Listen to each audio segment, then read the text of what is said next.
Tapi kalau Satrio Piningit beda, bukan Al-Mahdi, bukan orang yang dapat mubasyirat, tapi dapat ilham, masuk akal. Karena kalau dua-duanya dapat petunjuk mimpi, dua-duanya Al-Mahdi berarti. Jadi kalau ada orang sebelah ngaku Satrio Piningit, banyak mimpi terus, berarti sesungguhnya ini tandingan Al-Mahdi.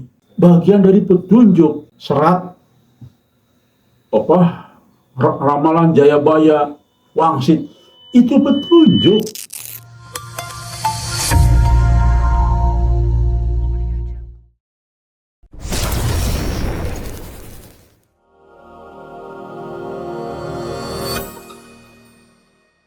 Kita masuk kepada seri kedua yang kaitan dengan sosok Satrio Piningit ini. Namun untuk seri kedua ini dari sisi serat Sabdo Palon.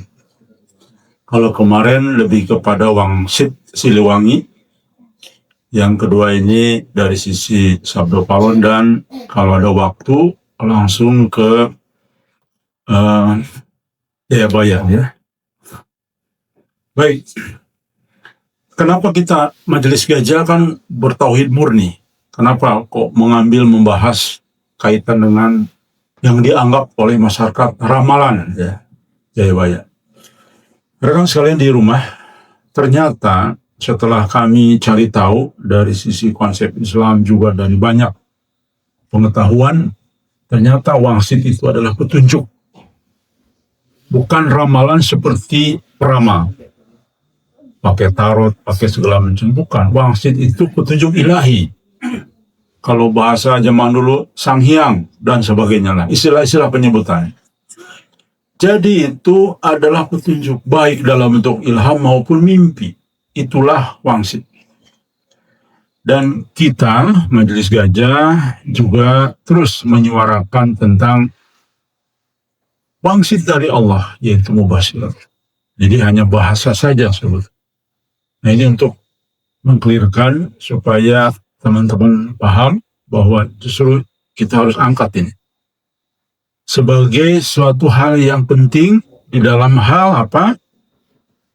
Ternyata Wangsit ini sejalan dengan hadis-hadis akhir zaman. Semakin mengukuhkan apa yang disebut dengan kebangkitan Islam dari timur ya. Baik, rekan sekalian, kemarin sudah kita bahas dari Wangsit Siliwangi ya. Lalu insya Allah kalau sempat nanti kita masuk ke serat Musyarar Jayabaya. Kemarin sudah sedikit, tapi ini pendalaman. Kalau tidak sempat nanti besok bersambung ya. Serat Sabdo Palon juga menyebutkan tentang ciri Satrio Piningit.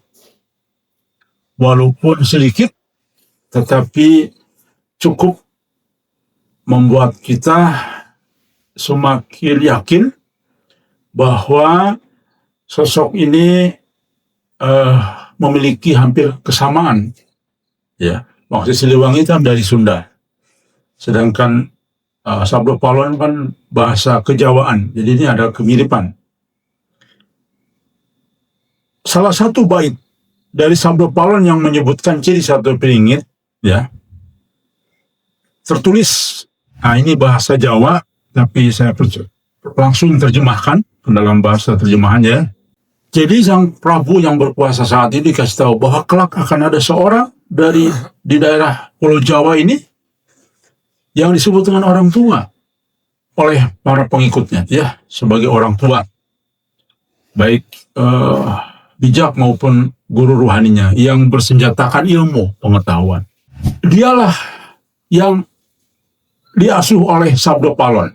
Orang Jawa itu akan diajari pemahaman mana yang benar, mana yang salah. Jadi Satrio Piningit ini akan diasuh oleh Sabdo Palon. Banyak sekali penafsiran-penafsiran ini, terutama penafsiran para peramal. Kalau kita lihat ya, kalau di Google itu mayoritas peramal. Tidak dengan ilmu saya lihat ya. Karena ini Wangsit, karena ini ilham. Ingat, Kang, ini kan waktu raja masih Hindu, belum Islam. Baik, baca Quran. Orang kafir pun diberikan petunjuk oleh Allah. Contoh Raja Mesir dan yang lain-lainnya. Dalam hadis juga banyak. Dalam sejarah pun banyak. Orang kafir dikasih petunjuk. Ya. Nah, itu jawabannya. Jadi, petunjuk tidak hanya orang Muslim. Walaupun kalau petunjuk diberikan kepada orang non-Muslim, itu memang bukan mubasyiran, ya, bukan kabar kenabian, tetapi hanya petunjuk sebagai berita gembira dan peringatan. Seperti yang dialami Raja Mesir ya, tentang 7 tahun kekeringan. Baik, kita teruskan. Siapa Sabdo Palon? Dalam narasi nyata di masa lalu yang populer ya, ia adalah penasihat spiritual. Sabdo Palon yang sebenarnya nih ya, pada saat masih hidup, ia adalah penasihat spiritual Raja terakhir Majapahit. Jadi penasihat spiritual, ya bahasa sekarang ulamanya lah gitu ya. Waktu zaman dulu masih raja ada. Ia bersumpah bahwa sesuai wangsit katakanlah ya, bahwa nanti 500 tahun kemudian akan bangkit kembali keturunan raja ya di Jawa, di tanah Jawa. Sering diposisikan sebagai pembimbing figur Satria Poningit. Jadi poin-poinnya itu. Sabdo Palon itu yang mengatakan bahwa akan kembali setelah 500 tahun kerajaan yang berkuasa di Jawa, gitu ya. Dan dia dianggap sebagai tanda kutip ya, ulama saat inilah, penasihat spiritual raja. Namun tidak ada bukti historis bahwa Sabdo Palon adalah tokoh nyata. Nah ini dia. Ia lebih tepat disebut tokoh literal, mitologis. Kalau kita lacak sejarahnya begitu. Apakah ia berarti nenek moyang gaib?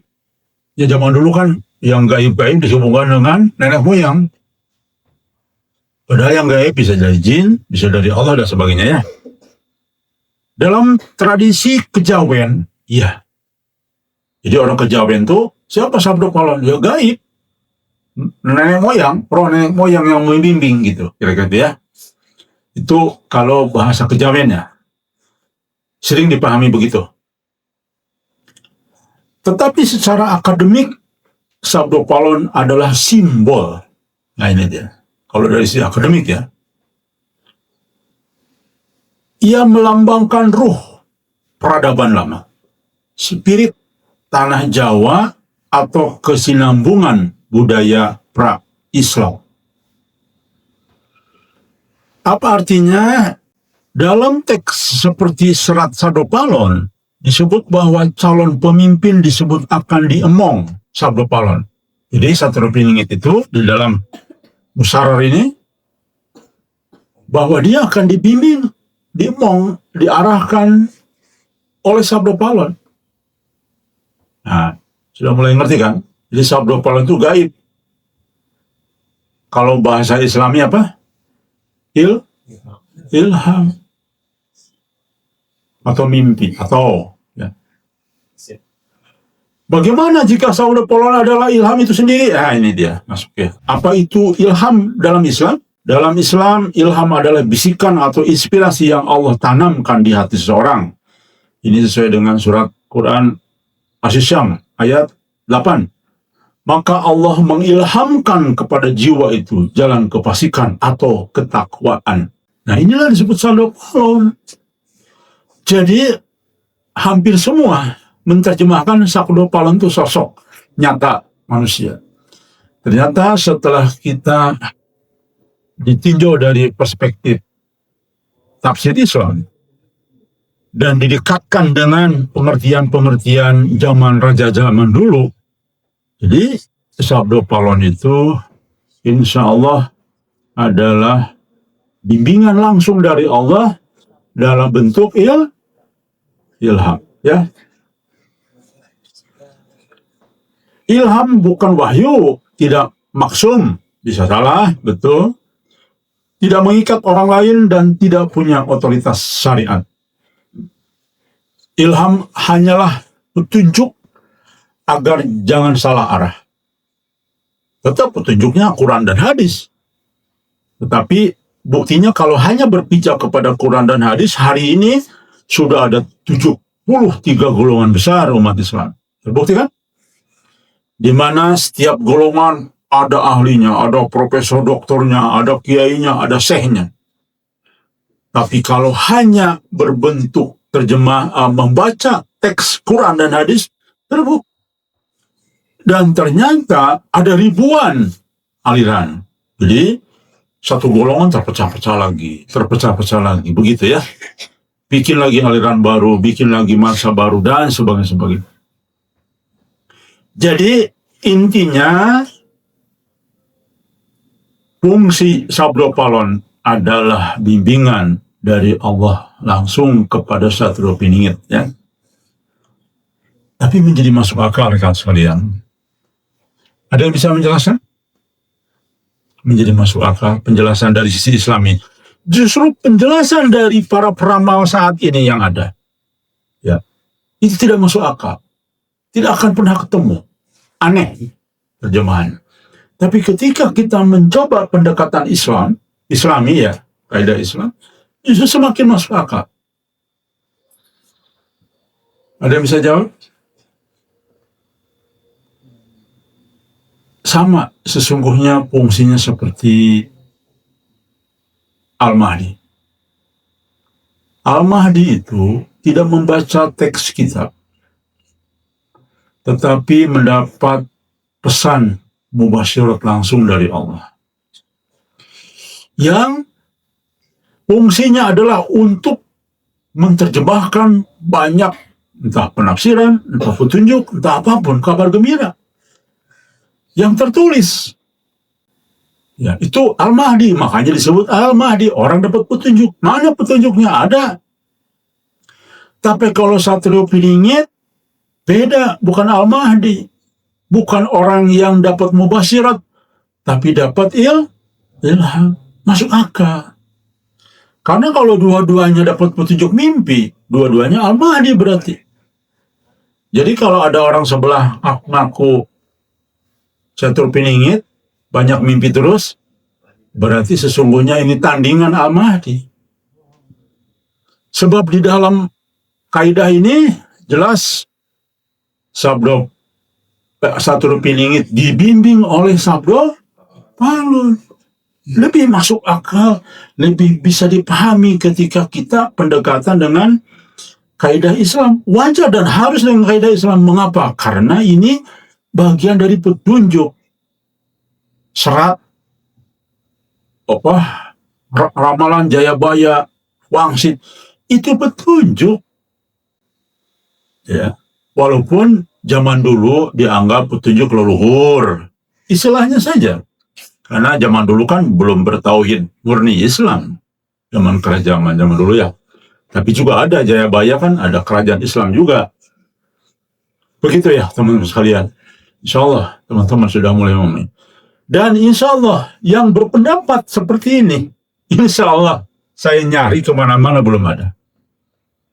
Yang berpendapat bahwa seperti inilah sesungguhnya kedudukan Sabdo Palon dan juga Satrio Piningit. Coba perhatikan teman, silakan browsing di internet, ya. Semua menggambarkan Sabdo Palon itu adalah sosok manusia yang ada, ya. Jika Sabdo Palon dijadikan sebagai simbol ilham, jika maksudnya Sabdo Palon bukan makhluk gaib, bukan ruh leluhur literal, tetapi metafora untuk suara nurani atau ilham Allah, maka secara tauhid tidak bermasalah. Nah, ini dia. Jadi sesungguhnya sejalan dengan kaidah Islam murni. Jadi Sabdo Palon itu ya bukan makhluk gaib. Kalau kita bilang itu leluhur yang membimbing, udah salah. Itu menyalahi tauhid. Tapi kalau orang kejawen atau apapun ya berpercaya begitu, ya silahkan. Karena mereka memang biasanya tidak punya dalil hujah ya, hanya sekedar perkiraan dan sebagainya. Jadi tidak masalah justru ya kalau ditafsirkan seperti ini. Dan memang sejalan ketika kita cari tahu Sabda Palon, Sabda Palon ini ternyata dari banyak literal yang ada yang bisa kita ungkap, keyakinan zaman dulu pun bukan sosok manusia. Ternyata itu adalah bimbingan dari leluhurnya, ya. Karena hakikatnya, kenapa tidak bermasalah secara tauhid? Karena hakikatnya yang memberi ilham adalah Allah, bukan Sabda Palonnya. Sabda Palon hanyalah simbol budaya untuk menjelaskan proses batin. Nah, ini dia, ya. Kenapa ada istilah Sabda Palon? Kan begini. Dulu kan zaman dulu kan mungkin bingung, gaib itu apa sih sebutannya gitu ya. Nah, kalau sekarang kan ilham, jelas. Kalau zaman dulu disebut Sabda Palon, simbol budaya untuk menjelaskan proses batin atau gambaran gaib yang tidak mudah diterjemahkan dalam bahasa. Begitu disebut Sabda Palon. Jelas ya? Jadi Satrio Piningit ini dibimbing oleh Sabda Palon. Struktur simboliknya, figur gaib, bahasa warisan leluhur, membimbing figur manusia atau pembaharu. Mirip dengan budaya zaman dulu. Roh leluhur membimbing pemimpin. Ini pola mitologi universal. Ya. Leluhur. Kalau kepercayaan lain kan istilahnya kadang leluhur ya. Baik, saya kira itu dikaitan dengan Sabda Palon. Ada yang menarik bahwa sosok ini ciri-cirinya jelas berusia ya, karena dan dianggap ayah oleh para pengikutnya. Kalau kita lihat definisi ayah berarti yang memikirkan makannya, yang memikirkan semuanya itu berarti ya. Kalau kita definisikan dari kutipan Sabda Palon, karena di situ teksnya jelas, dia adalah seorang ayah bagi pengikutnya ya. Jelas saya kira itulah ciri Satrio Piningit versi Sabda Palon. Jadi memperkaya kan apa yang disampaikan oleh Wangsit Siliwangi. Memperkaya ya, meneguhkan bahwa Wangsit Siliwangi pun sama menyebut sebagai orang yang berusia. Jadi bukan anak muda. Berarti orang tua itu kalau kira-kira ya usia sudah. Ya sudahlah, mau tanah. Ya gitu. Kira-kira begitulah.